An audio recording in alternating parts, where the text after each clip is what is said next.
श्री राम समर्थ। मैं एक, हर कृति में हेतु शुद्ध हो।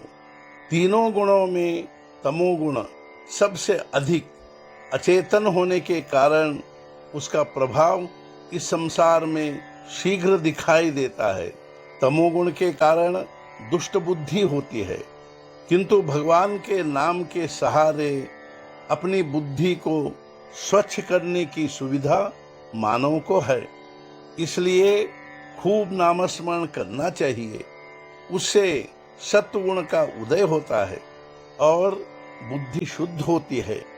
देह को कष्ट देने से भगवान वश में आते हैं, यह बात गलत है। ऐसा होता तो भगवान रास्ते में गिट्टी फोड़ने वालों के वश में जल्दी आते। भगवान का ध्यान हमारे शरीर की अपेक्षा हमारे मन की ओर होता है।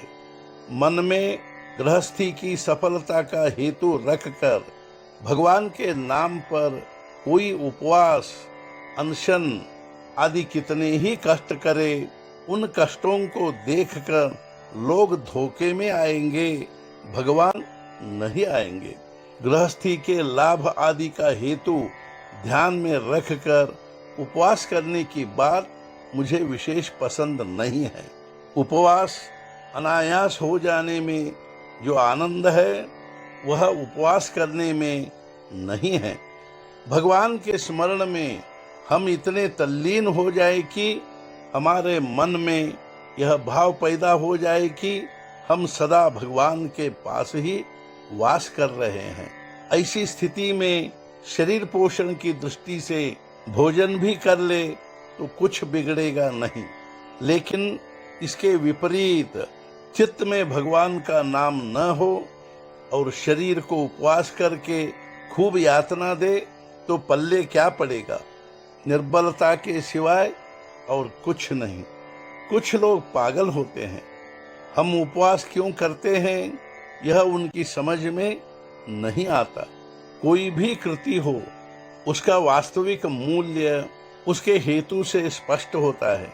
हेतु शुद्ध हो तो फिर कृति चाहे कभी भले न भी हो, तब भी भगवान उसे बुरा नहीं मानते। लेकिन हेतु शुद्ध न हो और कृति भले बहुत उत्तम हो तो भी भगवान उससे दूर ही रहते हैं। मनुष्य का किया हुआ उपवास यदि निष्काम हो और वह केवल भगवान का स्मरण अंतःकरण में निरंतर रहे, इस हेतु से किया हो तो वह बहुत ही उत्तम होता है। निष्काम कर्म का बहुत ही महत्व है। भगवान के लिए भगवान चाहिए, ऐसी हमारी वृत्ति हो। बल्कि नामस्मरण करते समय साक्षात भगवान भी हमारे सामने आकर खड़े हो जाए और हमसे पूछे कि तुम्हें क्या चाहिए, तो हम उनसे यही मांगे कि आपका नाम ही हमें दो। इसे कहते हैं निष्कामता, क्योंकि साकार में व्यक्त हुए भगवान शायद कभी नहीं रहेंगे, लेकिन उनका नाम अखंड टिकेगा। और भगवान का नामस्मरण किया तो वह हमारे पास आने का बंधन उन पर रहेगा। इसलिए शरीर को अति कष्ट देने की झंझट में न पड़कर भगवान के लिए उनका नामस्मरण करते रहिए।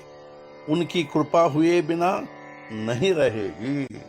आज का मुख्य विचार, जहाँ नाम वहाँ राम का निवास होता है और तब रघुनाथ की कृपा निश्चित होती है।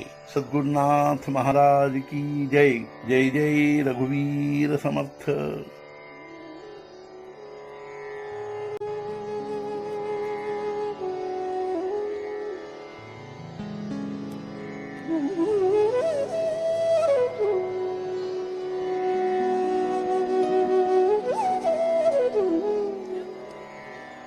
Mm-hmm.